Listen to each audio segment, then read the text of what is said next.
En el 90.7 en esto que es en Radio Saladillo, ya para darle los buenos días, para saludar, para decirle hola, ¿qué tal?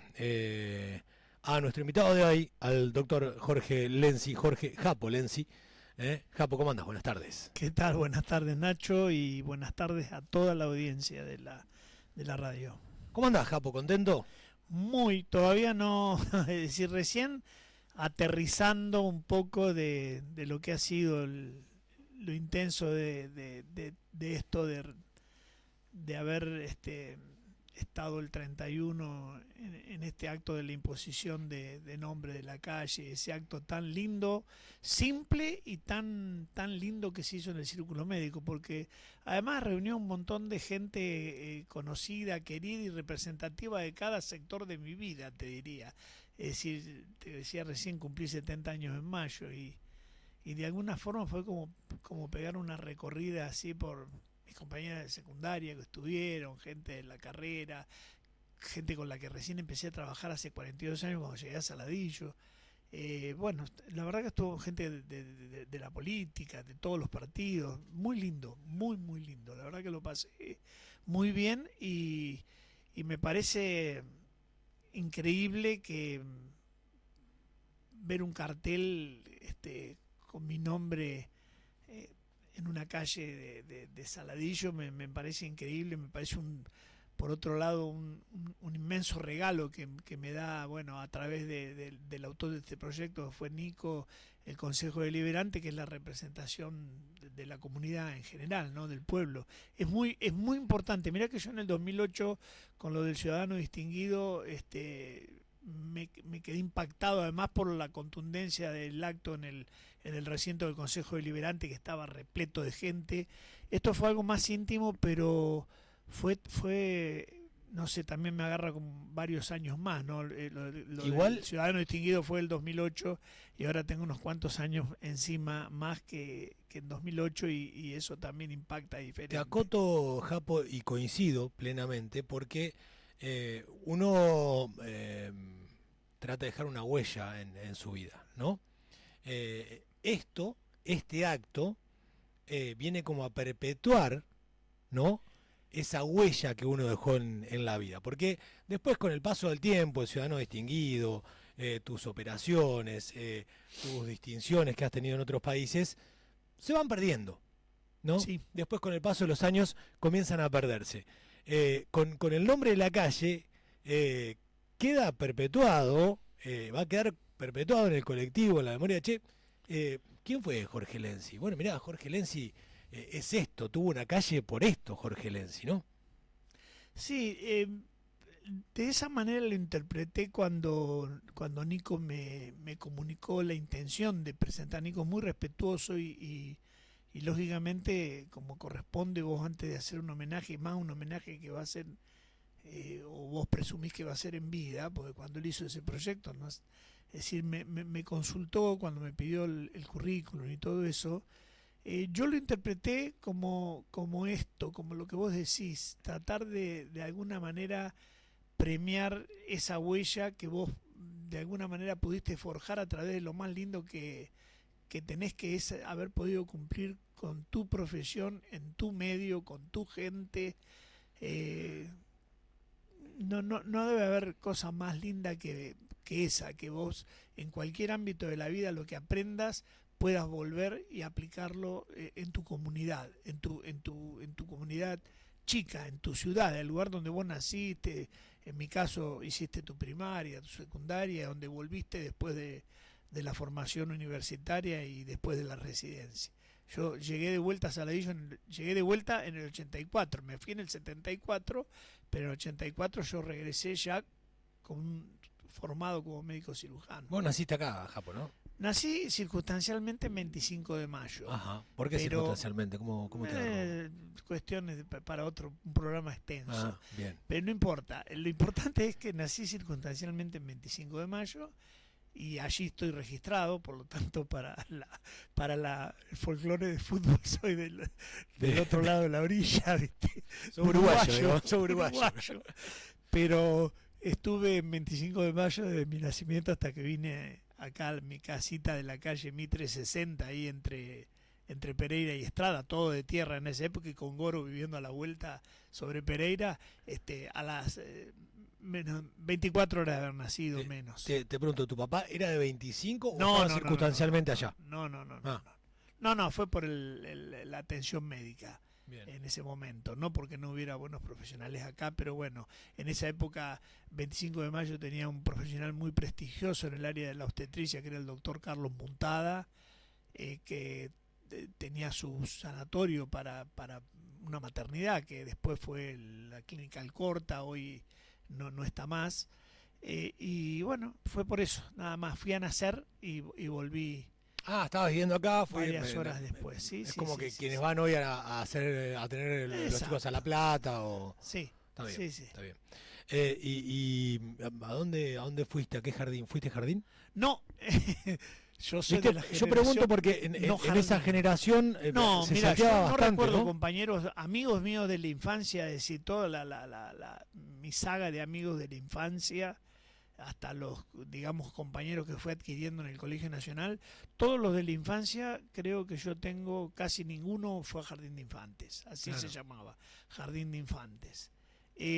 Yo fui directamente, tenía todavía 5 años cuando entré a la escuela primaria, y fui a la escuela 11 en Saladillo Norte porque las maestras, la directora y la hermana de la directora, que eran las hermanas Labarta, precisamente cerca de mi calle está la calle de Mabel Labarta de Tosi, y la mamá de Martín Lalagne, Eva, que era la directora de la escuela, le ofrecieron a mi mamá, éramos vecinos, casa por medio, llevarme y traerme todos los días a la escuela. Mi mamá trabajaba en esa época, era la encargada del revelado del laboratorio fotográfico de la casa Rosano, de la casa de fotografía famosa de Saladillo Rosano. Entonces, para poder continuar trabajando, accedió a que yo fuera a la escuela de campo porque me llevaban y me traían en auto, y la verdad que me encontré con una escuela, y sí, mira, pensé que por ahí me ibas a preguntar algo relacionado con mi escuela, y déjame que recuerde porque brevemente mis maestras, porque ahí empezó todo, digamos, la etapa formativa, la parte instructiva. Etel Mariotto de Mirazú, primero inferior, primero superior. Rosita Cotiñola de Conti, segundo grado, pero cuando pasé a segundo, Rosita se fue se vino a una escuela de pueblo, así que caímos en el salón de la estimadísima Mabel Labarta de Tosi, que fue mi maestra también de tercero. En cuarto, Nelly Valleto de Robles, junto con Etel, las maestras que todavía están vivas de mi época. La mamá de Martín Lalagne, Eva, en quinto, y en lo que fue séptimo, porque yo pasé de quinto a séptimo, María Isabel Sorroche de Aparicio. Un cuerpo docente espectacular. La escuela número 11, un lugar inolvidable para mí. Toda la primaria ahí. Y cómo, vos decías escuela de campo, ¿no? Cómo ha habido una vuelta también a la escuela de campo con esto de la masividad que han tenido las escuelas del centro. Se han poblado la Campana es un ejemplo, la de Cazón otro, hay muchas, cierto. ¿Tenés lindo recuerdo de tu infancia, Japo? Sí. Bueno, de la escuela ya me dijiste que sí, por lo menos de las maestras seguro, no sé de los compañeros, pero de las maestras seguro. No, de todos, los compañeros, las maestras. El otro día operé un compañero de hernia, justo. Porque además me toca eso, operar los padres de compañeros, haber operado compañeros. Una vez yo lo hablaba con un cirujano de Buenos Aires, y también lo he hablado con cirujanos fuera del país, que ellos no alcanzan a comprender lo que es operar en la comunidad donde vos creciste, donde vivís y de alguna manera estás relacionado con todo el mundo. Vos sos cirujano en Buenos Aires, operás a un paciente que viene de otra provincia o que viene mismo de dentro de la capital federal, de un lugar que vos por ahí no pasaste nunca, viviendo toda la vida en capital. Acá vos estás operando, yo seguro que conozco al abuelo, a la abuela, al tío, a la tía, a alguien conocés, salvo gente que sea nueva, que ha llegado, que es mucha la que se ha llegado a incorporar a la vida de Saladillo. La gente residente acá, yo empecé a rondar, conocer gente ya en la década del 50, fines del 50, principios, soy del 56, para la década del 60 estaba conociendo mucha gente, entonces Cuando atendés pacientes, yo soy como lo que soy ya una persona mayor, ya les pregunto, ¿quién es tu tío, tu abuelo, tu papá? El árbol genealógico. Sí, porque seguro que si no lo conozco, mirá, pegan el poste. ¿Secundaria? Secundaria en el Colegio Nacional Anexo Comercial Manuel Pardal, otro orgullo. Estaba acá, cuando estaba en el edificio viejo. Yo fui de los que vivió la para generación. Los que no se ubican en la yo avenida viví la Belgrano, en el hoy generación Paseo del Nacional. monedómetro puesto en la puerta del colegio. ¿Qué no era sé el si- monedómetro? Yo sabía que te iba a enganchar. En la época de mi infancia hubo una compañía, yo no sé si no fue la de la bebida gaseosa americana, que ideó Coca-Cola, un depósito de moneda de 10 pesos, que cuando vos lo llenabas todo eran 1.500 pesos. Cada casa de Saladillo un pibe tenía puesto, era un monedómetro, metías de a una y te iba marcando cuánta plata tenías, y cuando lo llenabas, lo vaciabas y lo volvías a llenar. 1.500 pesos era un montón de plata, pero un montón de plata. Década de 60. Y en el Colegio Nacional... no había mucha inflación, ¿no? Porque... No. No. Bueno, después vino el peso ley 188 y ahí nos quitaron los primeros 2 ceros. No es que no había, pero nosotros no teníamos ni idea lo que era la inflación en esa época. Lo que sé es que el monedómetro, el que vale, era el de la moneda de 10 pesos, porque ese fue el de venta en toda... ¿Viste cómo había álbum del Mundial? Sí. Y figurita que estaba todo el mundo comprando. Bueno, había monedómetro en esa época. Después crearon el de la moneda de 25 pesos y ese ya no fue exitoso. Pero el de 10 pesos, yo me animo a decirte que no había casa de Saladillo que no tuviera un monedómetro, y de a poquito, de acuerdo a la capacidad de cada uno, le iba poniendo moneda. Entonces vos le pedías moneda a toda tu familia, le pedías monedita de 10 pesos para meter en el monedómetro, porque cuando lo llenabas, lo podías abrir y eran 1.500 pesos. Era como un plazo fijo de una los alcancía que chicos, la ponías ¿no? en la pared, porque estaba colgada en la pared. Entonces venía un tío y te ponía 2 monedas de 10 y vos cuando se decidió hacer el nuevo Colegio Nacional, se hizo una colecta y el doctor Ricardo Galliani, siempre un gran filántropo, además de un excelente profesional y mejor persona, el doctor Ricardo Galliani fue presidente de esa comisión que estaba juntando fondos para el Colegio Nacional nuevo, cuando Julio Morena ya era el rector del colegio. Recién asumía Julio el rectorado del Colegio Nacional, lo había dejado Sunta Saralegui y estuvo un tiempito Silvia Villanueva, y ahí nomás entró Julio de rector. Y Galliani ideó poner un monedómetro de madera ficticio, pero ir pintándole la plata que se iba recaudando, y realmente funcionó muchos años. Yo no alcancé, yo soy de los que fue a poner la piedra fundamental en 1971, Nacho, a ese Colegio Nacional. Nos llevaron el 9 de julio, Roberto Spinelli nos hizo desfilar, nos sacaba a ensayar el desfile para ir el 9 de julio de 1971 a poner las piedras fundamental. Como no podía ser de otra manera en Saladillo, julio, preguntarle a la Forcada, lluvia. 9 de julio, lluvia. Viste que gordo, pobre, ex gordo. Hace una fiesta y le llueve, pero le va bárbaro, ¿no? Es una de las fiestas populares más importantes que hay en el país Sin hoy, dudas. en lo que tiene que ver con el ámbito del campo. Bueno, conclusión, nos llevaron desfilando y yo vivía allá en Toledo y Roca, me había mudado de mi época de primaria. En primer año del secundario, en el 69, nos mudamos a la casa de Álvarez de Toledo y Julio Roca, ahí frente de la Fiscalía. Pensá que el Colegio Nacional está, la parte que da sobre el Michelini está a 2 cuadras, en Pereira. Nos llevaron desfilando y era de tierra, y así que estaba todo lleno de barro. Llegué con todos los zapatos y los jeans que tenía puestos sucios, y le dije a mi mamá, no tenés ni idea de a dónde dónde van a hacer el colegio nuevo, en el medio del campo. El medio del campo era eso. Sí, me imagino. 1971. Pero yo hice todo el Colegio Nacional en la avenida ¿Y Belgrano. cuándo te empezó a picar el bichito por la medicina? Chiquito. Según mi madrina y mi mamá, yo a los 3 años decía que iba a ser el doctor Lenchi. Ah, mira. A los 3. Pero yo empecé a enamorarme y lo dije someramente el otro día cuando agradecí a mis padres, ¿no? En eso, Lolito, mi papá tuvo muchísimo que ver, porque él admiraba a su padre, mi abuelo, el profesor Luis Lenz, un cirujano italiano de muchísimo prestigio, fue director del Hospital Italiano de Buenos Aires desde que llegó a la Argentina y ganó el concurso hasta que se murió, 22 años, se murió muy joven, a los 58.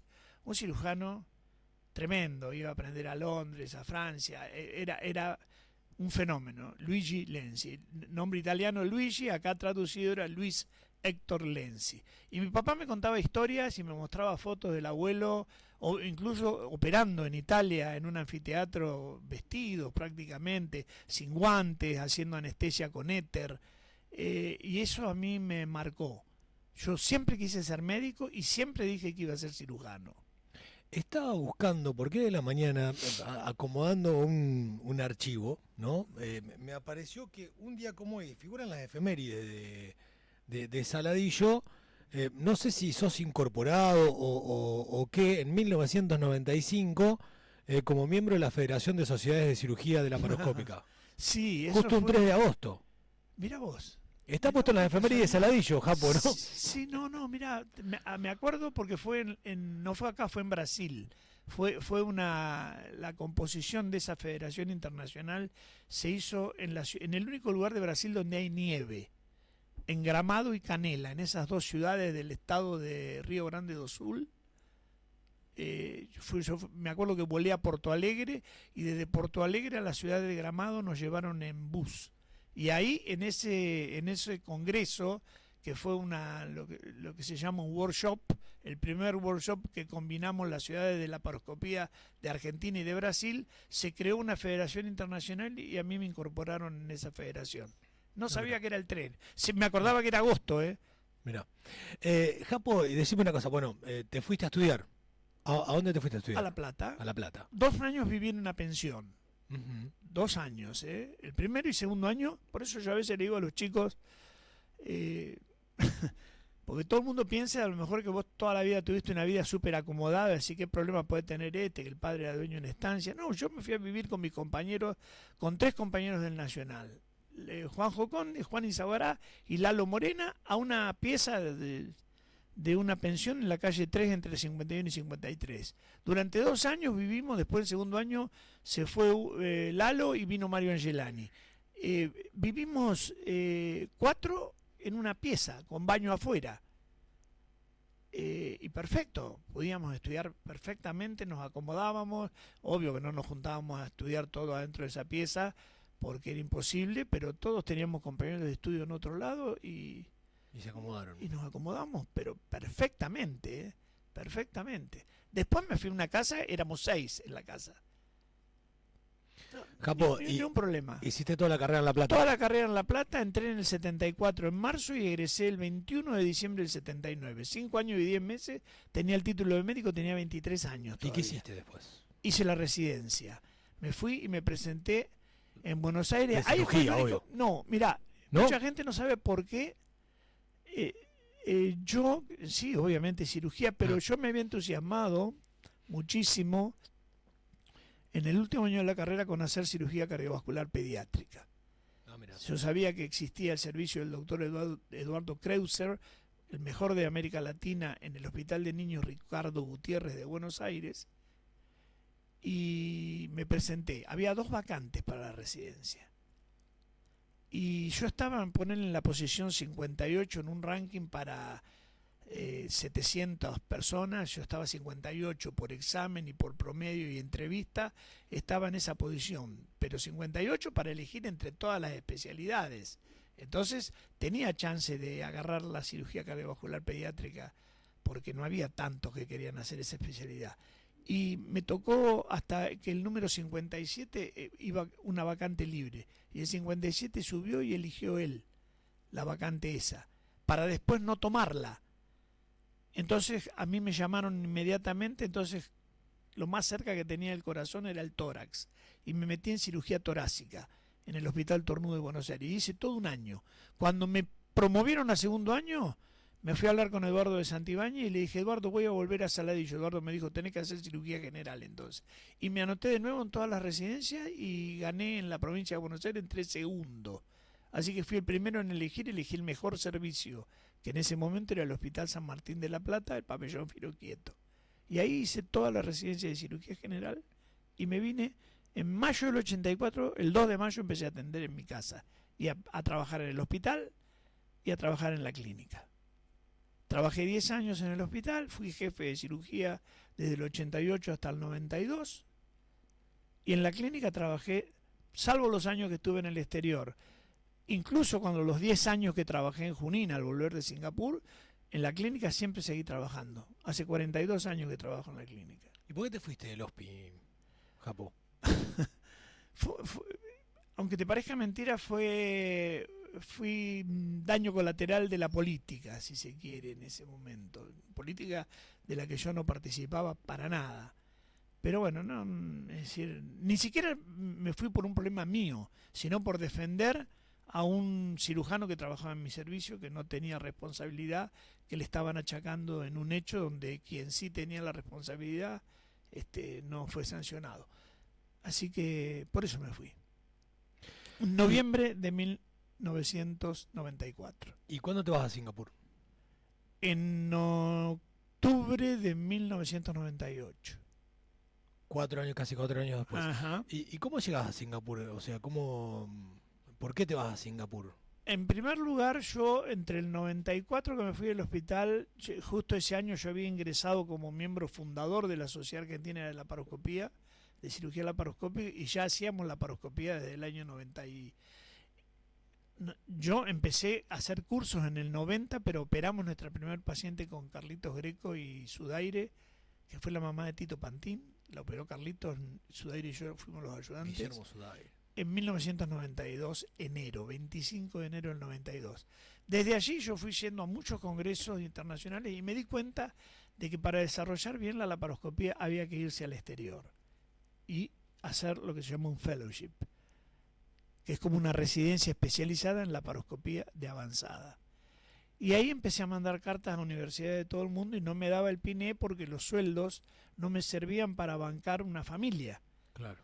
Y yo recibía en esa época 2 o 3 revistas americanas de cirugía laparoscópica y en diciembre del 97 veo un anuncio a página completa, ni bien abrís la tapa así de la revista, de la Universidad Nacional de Singapur, que tenía toda la tecnología, todos los avances que incluían ya en el 98 robótica, y me presenté a un concurso internacional, más de 500 cirujanos, y lo gané. Y me fui, tenía un buen salario, casa, el viaje de ida, de vuelta, traslado de mis cosas, ida y vuelta, era perfecto. ¿Te fuiste con la familia o solo? Sí, me fui con la Te familia. fuiste con la familia. Me fui solo primero y un mes después fue la familia. ¿Qué tal Singapur? Lindo, ¿no? Mirá la carrera nada más y te das cuenta solo con eso. Pero no, Singapur es más que eso. No, es un lugar. Quien ha podido visitarlo te lo va a decir. Es de verdad primerísimo mundo. ¿Y tuviste oportunidad de quedarte? Sí. ¿Y por qué te volviste? Cuestiones.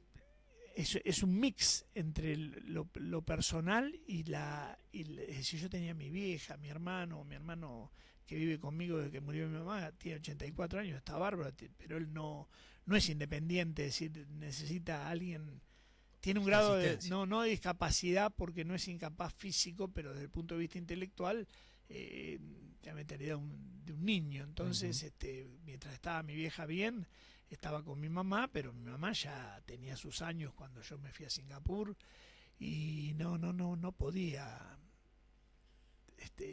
Singapur es muy demandante para trabajar y vivir ahí, aunque te permite tener una economía para poder viajar y venir de visitas, pero un lugar donde tenés 36 horas de vuelo, 26 horas netas de vuelo, más 10 horas de espera en algún aeropuerto que te comes, es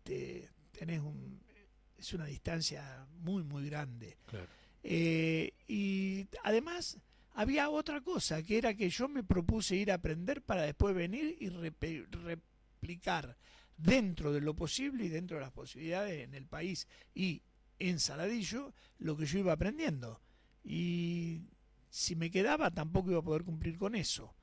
Así que cada vez que me ofrecieron un trabajo, y fueron muchos y buenos, en distintos lugares, no solo en Singapur, Hasta tuve una propuesta para ir a hacerle solo el abordaje de la cirugía laparoscópica de la columna al profesor Hansen Schwan en la Universidad de Nueva York.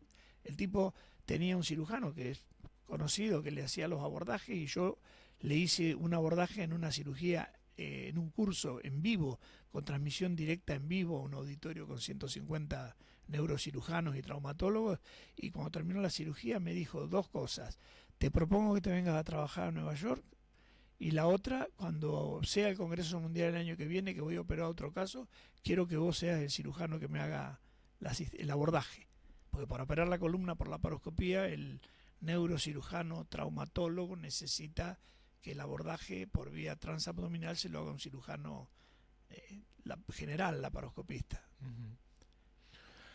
Felicitaciones, Jorge Lenzi, merecido reconocimiento, dice Eduardo Marchone, que te manda saludos. Ahí tenés, amigo de la infancia. Eso de la infancia, de la calle Mitre, vivía para el otro lado de lo del Goro, sobre Estrada, a la misma altura que el Goro, pero él sobre Estrada. Japo, ¿y en qué año te volvés de Singapur? En 2000. 2000. ¿Y cómo terminás en la política partidaria en Saladillo? Eso fue participando una de una elección. A ver, 2013 fue un año que a mí me impactó y me dolió mucho. Fue el fallecimiento de mi esposa, la mamá de mi hijo Tomás, de mi segunda esposa, Nerina. Eso fue en febrero del año 2013, y yo, entre otras cosas, me voy a Singapur, invitado por mi ex jefe, que me pedía que viajara con mi hijo y con mi nuera en ese momento, como a desenchufarme, a hacer el duelo.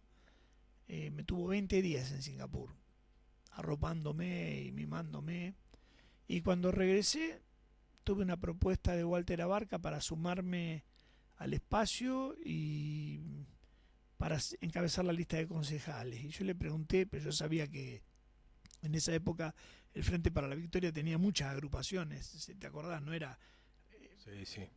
No era una cosa uniforme. Entonces le pregunté si había consenso de todas las partes, porque yo no quería ser una piedra del escándalo, un tipo que jamás militó ni participó en política. Entrar a pujar, claro, era. Claro, entonces me dijo no, que había decisión unánime, y bueno, entré.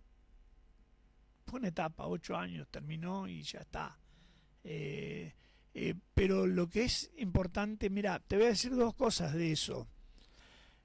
Una, cuando yo fui candidato a intendente en el año 2015, antes de los últimos 6 meses de la candidatura, dejé de trabajar como médico, porque yo sostenía de que vos no podés ser intendente y médico al mismo tiempo. O sos médico o sos intendente, y más cirujano. Entonces yo tuve que estudiar mucho para ser candidato a intendente, para enterarme arbolado, basura, agua potable, todo lo que urbanismo, todo lo que se necesita para poder ser jefe de un gobierno local. Si nunca estuviste en la administración o en la vida pública, no sabes nada, de nada, tenés que estudiar. Y eso es lo que hice, lo mismo que hice con la carrera. Tenés que estudiar, tenés que hacer el fellowship. Y bueno, yo en política pretendía una cosa igual, pero para eso dije, no podía no decirlo, de que yo iba a dejar de ser médico si era intendente. No voy a decir que perdí las elecciones por eso, porque nos pegó un pesto. José Luis nos sacó 7.000 votos de diferencia, entonces no es que perdí por eso. Pero sí, mucha gente que me había votado en la primera elección del año 2013, cuando gané, me dijo: doctor, mire, nosotros lo votamos, pero si usted va a dejar de ser nuestro médico, discúlpeme, pero yo no lo voy a votar. Y muchos, después de que perdí las elecciones, se acercaban también a decirme: mire, nosotros estamos contentísimos que usted haya perdido, porque va a seguir siendo... Porque yo le había dicho a la ciudadanía que iba a dejar la profesión para ejercer como intendente, por lo menos los años que fuera intendente, que eran inicialmente 4. Así que eso es una cosa que me quedó marcada. Mucha gente, pero mucha gente, al día de hoy todavía hay gente que me sigue diciendo: dice, nosotros, dice, en el 2013 lo votamos, pero en el 2015 no, dice, porque no queríamos que se fuera. Pero bueno. ¿Te arrepentí del paso por la política? No, que sigo creyendo que la política ejercida ejercida, digamos, con integridad y eso es una herramienta excelente para resolver problemas, sobre todo cuando te moves entre la gente con facilidad y entendés la problemática rápidamente, tratás de encontrarle una solución o por lo menos de una paliación, y cuando no lo podés hacer buscás quien lo haga y si no por lo menos acompañaste. El ciudadano se da cuenta enseguida de si vos le das pelota o no. Pasa lo mismo en la profesión, en salud. Vos como médico atendés a una persona y el paciente se va y ya te sacó la ficha. Si vos le hiciste la receta rápida, ni lo escuchaste, y cuando viene al otro día no te acordás el nombre, listo. La política tiene algunas cosas que se asemejan al ejercicio de una buena profesión, cualquiera sea la profesión, no te estoy hablando de la medicina solamente. Cualquiera. Tengo saludos de Mabel, saludos a Jorge, felicitaciones, gran persona y profesional, gracias Nacho. Olga de Polvareda dice, felicitaciones al doctor Lenzi, muy interesante su historia de vida y su historia como excelente profesional. Muchas gracias a todos, muchas gracias. Japo, ¿y por qué decidís retirarte de la política? Primero porque tengo 6 nietos y le quiero dar bolilla lo más que pueda y como estoy muy abocado a la profesión. Es decir, yo después de haber terminado mi mandato como concejal, es decir, todo mi foco está puesto nuevamente en la profesión. Y vos me dirás, bueno, pero ¿y cuánto tiempo vas a ejercer la profesión? Todo lo que pueda, mientras lo haga bien y con motivación. Es decir, bien, ¿qué significa? No hacer macanas, tener la vista suficiente, la cabeza y las manos sin temblor y sin dolor de artritis y eso que te limite, pero por sobre todas las cosas que sientas que vos podés todavía movilizarte en el buen sentido para resolver una urgencia, para resolver un caso, que te siga motivando a hacer lo que estudiaste toda tu vida, para lo que te preparaste toda tu vida, que es ni más ni menos que salvar vida o arreglarla, por lo menos, tratar de acomodarla. La cirugía tiene mucho de taller mecánico de la vida, ¿no? Es decir, la gente viene con piezas con problemas y vos por ahí la tenés que sacar o arreglar, y de eso se trata. Mientras yo me sienta motivado para hacerlo y lo pueda hacer, no creo que hay problema con la edad, más allá de que yo siempre he defendido que hay edades del cirujano que son las ideales, y te diría que, obvio, que si vos me preguntás los 20, los 30, si yo entré a la residencia con 24 años recién cumplido, no había cumplido 24 todavía tenía 23 cuando entré al primer año de cirugía torácica. Yo cumplo el 22 de mayo y en esa época se entraba a la residencia el 2 de mayo. Así que entré 20 días antes de cumplir 24 años. A los 20 tenés una cabeza y un cuerpo, a los 30, a los 40, si vos me decís el momento ideal de un cirujano, de los 50 para arriba, es fantástico. Es porque ya tenés una cierta experiencia. Sí. Cuando sos muy joven hay muchas cosas que no las viste. Y podés dedicarle muchas horas, no dormir, suponete. Yo no podría no dormir hoy, ¿entendés? Pero te faltan ver muchas cosas, o sea, la a práctica los 20 que vos tenés. Vos estás aprendiendo todo, entonces cometés errores. Se te intercalan errores. ¿Y cómo lo sabés a eso? Y en los resultados. ¿En los resultados qué es? En medicina, lo que se llama morbimortalidad. Morbilidad es complicaciones. Toda cirugía tiene complicaciones inherentes a la operación, pero también hay complicaciones que a veces son operador dependientes y que dependen de quién lo hace.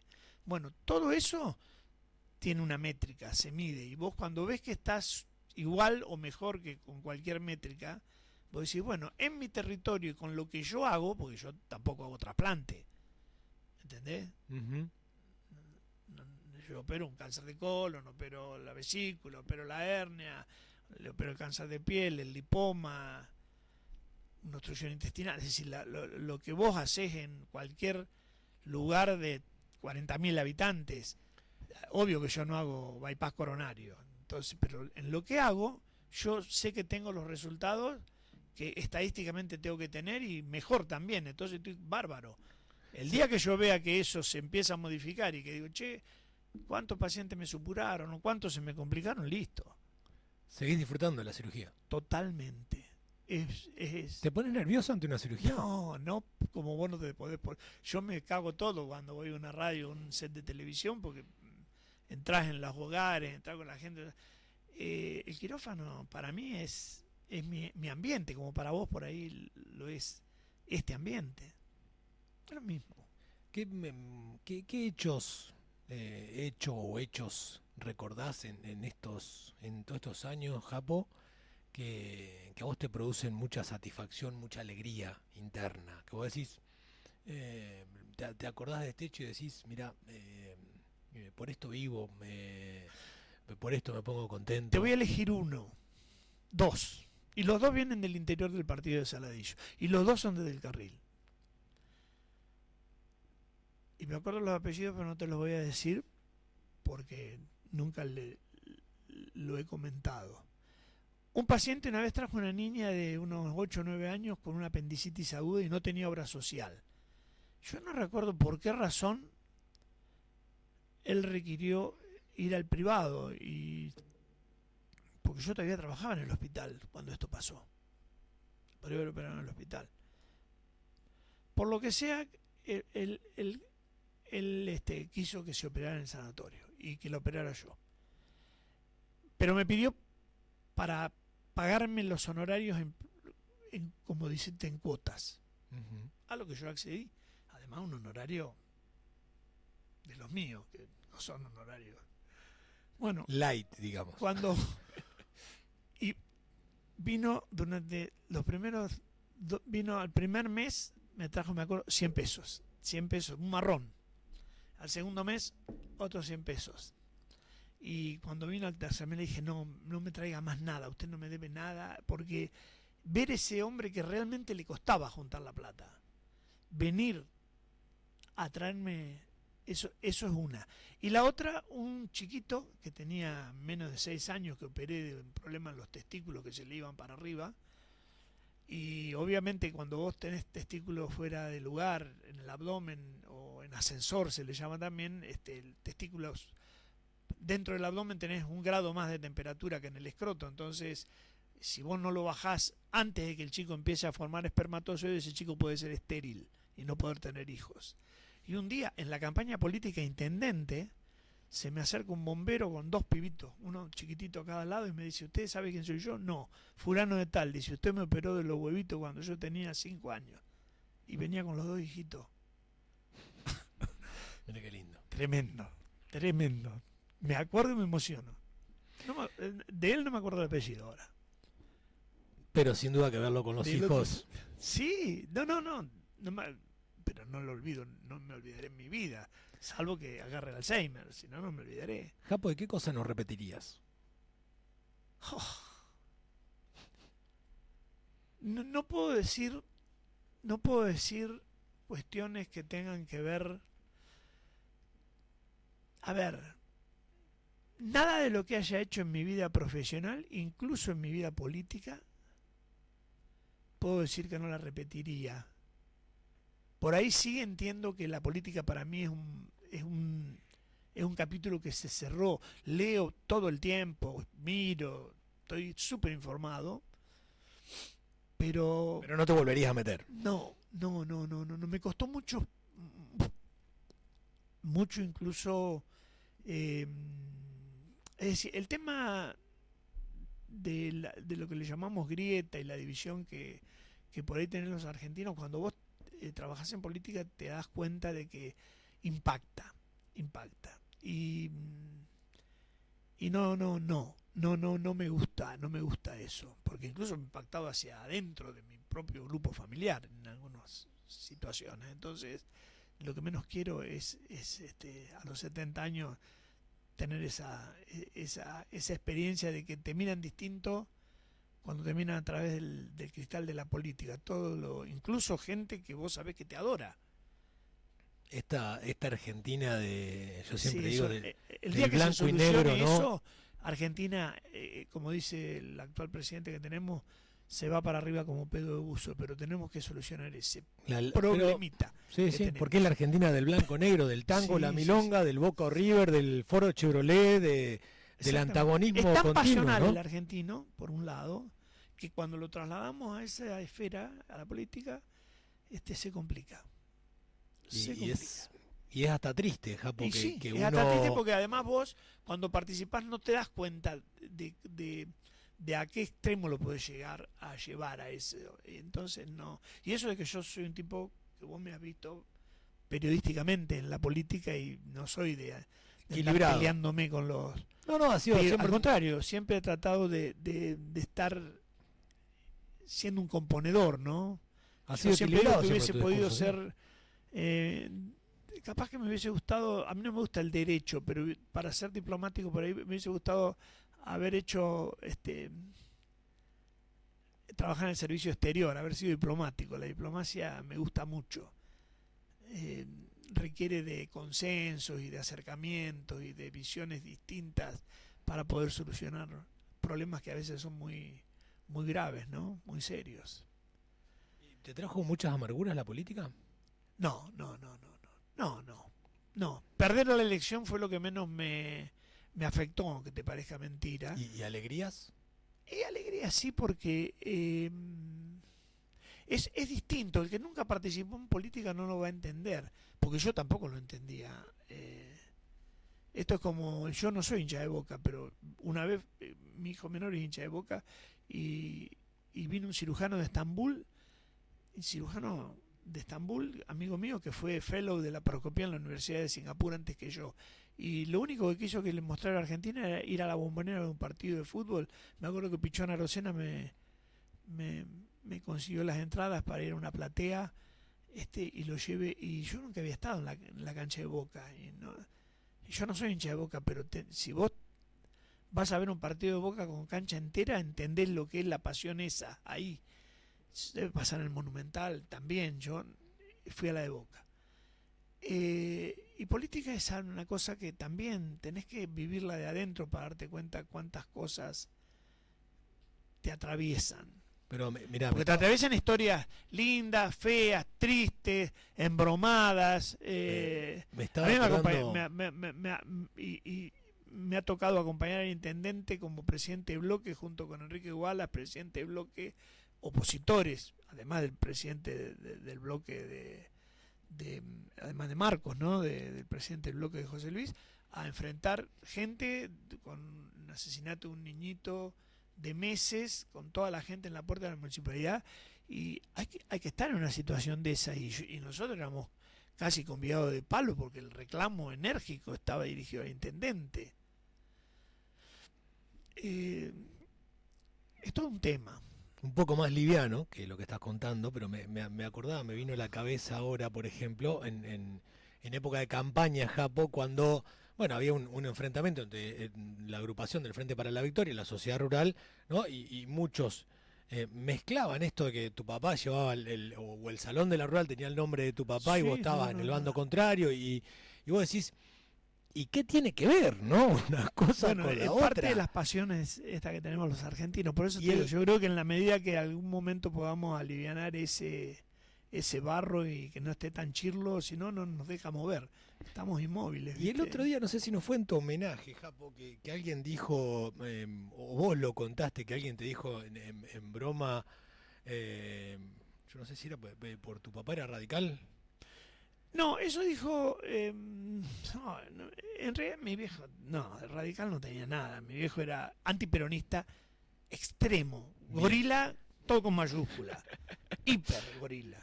Hiper. Es decir, Yo lo que digo es que... pero, ojo, hiper gorila, pero era muy respetuoso con los peronistas. Y yo me doy fe de que, trataba peronistas y se trataba muy bien con ellos. Pero tenía cosas, mira, si tengo un minuto, Sí, dale.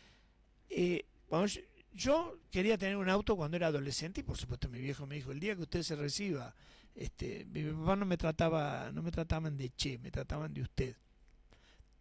A mí me chocaba siempre porque a mis amigos los tuteaba y a mí me trataba de usted. el día que usted se reciba de médico yo le regalo un auto. Y bueno, llegó el día que creo que antes de contento de que me recibí, yo estaba contento porque me tenía que regalar un auto Claro. mi papá, ¿no? Entonces yo ya tenía el auto elegido, era el auto de la época. 1979, diciembre, el auto de un pibe de 23 años era el Peugeot 504 XSL. Ah, mirá. Me acuerdo el modelo. Y por supuesto, el viejo Polimeno, que Dios lo tenga en la gloria, era el dueño de la agencia Peugeot en Saladillo, y yo le había comentado que me gustaba un auto que el color se llamaba Piedra Lunar. Por supuesto que yo me llama un día Polimeno y me dice, mirá, acá te lo traje. Estaba puesto en el salón de exhibición de Polimeno, creo que entraba un solo auto y estaba puesto el Peugeot. Yo me fui corriendo a decir a mi papá, y mi papá yo veía que me daba vuelta, que él me decía, pero usted no quiere, dice, yo hablo con Belito Balsech y salió la Cupeta 1, ¿no quiere una Cupeta 1? No, papá, quiero... Y me daba vuelta, Chevrolet, no, papá, no. Me llegó a ofrecer un llegó el año que entró Álzaga Facchini Copelo en la Avenida Libertador, la primera agencia BMW en la Argentina. Me ofreció un BMW 316i. No, papá, quiero el Peugeot que tiene Polimeno ahí, que me lo trajo para mí. Y le daba vuelta hasta que me dijo que no se lo quería comprar Polimeno porque Polimeno era peronista. Al final se lo compró, porque yo le dije que yo quería ese. A ese punto era gorila mi viejo. Pero descubrió otra cosa en la campaña, en mi campaña. En el museo que había en el Partido Peronista había fotos de cuando el abuelo del ñato Lizalde fue electo, el primer intendente peronista de Saladillo fue don Santiago Tomás Lizalde en el año 52, segundo gobierno de Perón. Y el otro intendente peronista que tuvo Saladillo fue Ariel de Lía en el 73. Después hubo dos victorias del peronismo, Luis Rivera en el 89 y yo en el 2013, después nunca más. Y en el 52 había una foto en el vivero de Cazón del cierre de campaña de Lizalde y atrás decía, con letra antiquísima de la época del 52, la vaquillona la donó Lolito Lenzi. Tomá. Acá dicen, hoy el ciudadano ilustre no va al gym. No le va a hacer trampa al profe, dice. Ese es Pablo Lara. Sí, ese Pablo. Me mató. Pero estoy justificado que estoy al aire. No le avisé a Claudio. Le tengo que avisar a Claudio Silvestre. Igual, pues, cuando surgió eso, digo, está bien, por ahí en esa época, ¿no? Las personas mayores eran épocas distintas, pero yo creo que muchos, a lo largo del tiempo igualmente, después, celebrarían la militancia, ¿no? Independientemente de dónde fuera, muchos celebrarían que se involucren en la militancia, más allá de que pueda ser en un sector o en el otro. Digo, aquel que es político de raza. Cuando yo participé en política, mi papá no vivía, mi mamá era totalmente distinta. Además, mi mamá era una persona extremadamente humilde, pero además de eso tenía muchos amigos que eran peronistas, ¿entendés? Pero mi viejo no me hubiese hablado si yo hubiese participado en política en el Frente, bueno, en ese momento el Frente para la Victoria, después Unión Ciudadana, fueron mis dos boletas, ¿no? Frente Pero bueno, FPV y Unión Ciudadana, pero que era el peronismo. Mi viejo me hubiese quitado el saludo. Le hubiese tocado vivir tantas cosas en el medio que capaz que si hubiese con los borocotó No, papá murió en el 2002. No, olvídate. No hubiésemos tenido ninguna chance. Japo, bueno, nada, felicitaciones nuevamente. La verdad que un gusto y un placer haber hablado con vos. Merecido homenaje. Qué lindo que sea en vida, ¿no? La verdad es que... Es un peso tremendo, pero al mismo tiempo la satisfacción y el pensar como vos decís, es decir, una calle... Está bien, una calle puede cambiar de nombre, mañana la pueden borrar de un plumazo, pero es más difícil. Vos ves calles de Saladillo que tienen muchísimos años el nombre y ahí siguen y seguirán. Y a través de que alguien que vive simplemente diga, che, ¿quién era? Tenemos la calle esta acá, porque te va a pasar alguna vez. Ahora son 4 cuadras, va desde el acceso Néstor Kirchner hasta Pereira, ¿no? Pero bueno, algún día va a ser una calle más larga y va a vivir mucha gente. O por ahí va a venir uno de visita y va a decir, che, ¿y esta calle tuya? Y además existe, como yo, el otro día me mandó una felicitación Alejandro Mariotto y yo le decía, espero que esté preparando otro libro así yo aparezco en el libro. Porque mi papá, que tiene su calle allá, que cruza la sociedad rural por Ujú. dentro, eh, tiene de alguna manera, ya tiene en el libro de Alejandro el detalle de quién era Lorenzo Lenzi. Y lo mismo mi bisabuelo, Federico Álvarez de Toledo, o mi otro tío abuelo que tiene su calle en el pueblo de Toledo, que es Ernesto Álvarez de Toledo. Bueno, y yo soy el cuarto en la familia acá en Saladillo que tendría una calle, y si mi abuelo no tiene calle, pero tiene lo que es el CAPS de Álvarez de Toledo, que se llama, desde que era salita de primeros auxilios, en el año 71, 72 le pusieron Luis Héctor Lenzi. Así que tengo... Hay una pregunta que me quedó, Japo, que a mí me gusta hacerla. ¿Tenés algún pendiente o algo que vos digas? La verdad es que yo quiero vivir esto, yo quiero hacer esto, que no lo No, no, hice. mira, Nacho, yo, a ver, no, tengo de lo que yo pueda haber querido alcanzar, tanto en el campo profesional, en lo que es lo académico, en la práctica, este, no, me gustaría tener un quirófano como el que tenía en el hospital de Tapalqué, que además lo hice hacer yo, con el equipamiento que tiene, eso me gustaría. No, no lo puedo hacer, obviamente, no, yo no tengo la plata para hacerlo y la institución tampoco. Pero después, logros personales, no, yo estoy bien, me doy por re que te pago. Y no es que no sea ambicioso, mm, pero es decir, estoy bárbaro. Creo en lo que tiene que ver con la comunidad no solo me ha distinguido por haberme declarado a través de sus representantes este ciudadano distinguido de Saladillo, o ahora tener el nombre de una calle, haber podido palpar en primera persona el calor y el cariño de la gente durante las tres campañas políticas que me tocó encabezar, dos veces como cabeza de lista de concejal y una vez como candidato a intendente. Ahí también ves, pero sobre todo sigo viendo la cercanía en el día a día en la profesión. Y eso no tiene precio, no tiene precio. Estás La disfrutando. gente que te viene a traer Estás, su hijo, y estás disfrutando de esta etapa de tu vida. sí, ¿sabes por qué? Porque además, desde hace muchos años, ¿sabes cómo vos te das cuenta de que te ponderan cuando viene un colega y te trae la madre, el hijo, la hija, para listo? Ya está, no precisa pasar ningún otro examen. Cuando vos como profesional, un profesional de tu misma rama, te trae un familiar para que vos lo operes cuando él lo puede llevar a operar a cualquier otro lado, ya a mí me pasó, un día Eduardo Santibáñez me dijo, tengo que operar a mi mamá. Eh, no importa, era una cirugía que se podía hacer en Saladillo. Y yo dije, pero mira, le va a quedar mejor si va a un cirujano. Pero me dijo, no, la vas a hacer vos porque la vas a poder hacer. No, perfecta. Que Eduardo me haya dado esa posibilidad a mí, para mí, es como que me hayan dado el premio Nobel de Medicina. Justamente una de las personas que de alguna manera ha sido no solo inspiración, sino siempre una persona en la que yo me he apoyado para consulta, y cuando he necesitado una carta de referencia, como cuando hice la aplicación para el concurso para la beca del fellowship en la Universidad de Singapur, fue una de las cartas de recomendación que pedí, fue la de Eduardo. Yo es un tipo que, además de ser un gran amigo, lo admiro como profesional porque es una máquina de laburar, y realmente es brillante académicamente, moviendo las manos, es un tipo... 2 años fui al Hospital Italiano de Buenos Aires, ya estando viviendo en Saladillo todos los miércoles, el 87 y el 88. Japo, si tenés que... ya lo dijiste el otro día, pero bueno. Antes de preguntártelo, me lo estoy respondiendo. Si tenés que agradecer algo a alguien. Ya, mira, es mucha gente.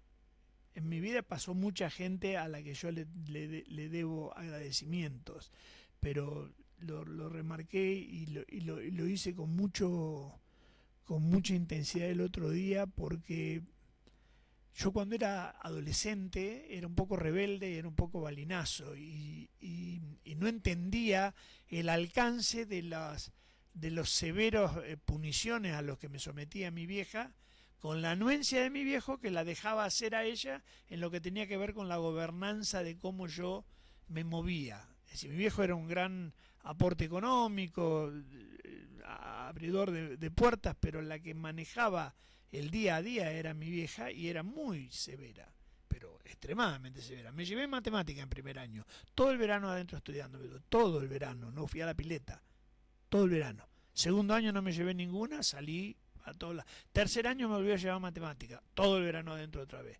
Cuarto año me llevé psicología de vago a diciembre. La rendí en diciembre y no le dije nada que me la había llevado, le falsifiqué el boletín.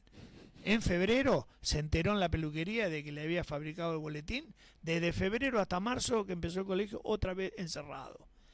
Entonces, yo no lo entendía eso en su momento. Pero mi vieja fue desde que nací hasta que me recibí de médico la persona que estuvo llevándome sin que yo me diera cuenta por la vida para llegar ahí. Después yo siendo médico me encargué de lo que tenía que hacer, pero si no hubiese sido por mamá yo no estaría hoy con vos acá, seguro que no. Estaríamos por ahí comiendo un asado en otro lado, pero no hablando de mí porque no tendría nada de lo que tengo. Mi papá, obviamente, mi familia, mi primera esposa, mis hijos, todos ellos, mi segunda esposa que falleció, mi actual pareja, es decir, y mis colegas, muchos colegas. No solo en Saladillo, pero yo tengo colegas de referencia.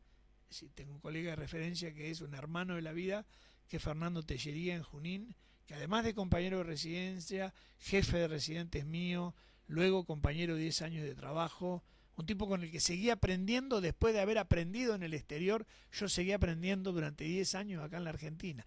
Eduardo de Santibáñez, Félix Croñale, que fue el tipo que me abrió la puerta al Hospital San Martín de la Plata cuando yo era un estudiante de cuarto año de medicina. Estuve 2 años y medio, todos los días ininterrumpidamente, yendo al servicio de clínica médica de la mano de Félix.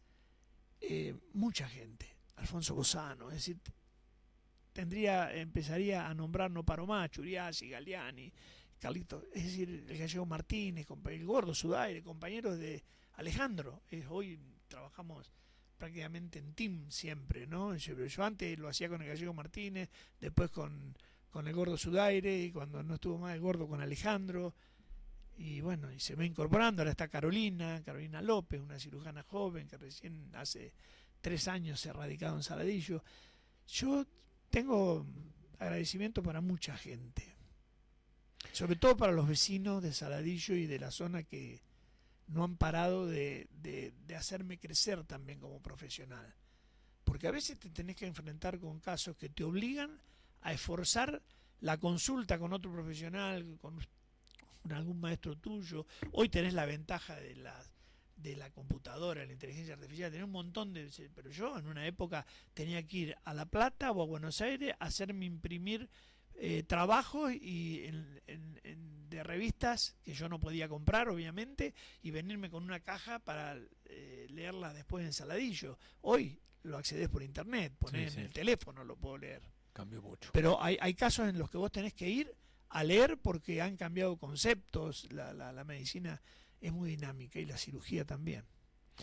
Japo, muchas gracias.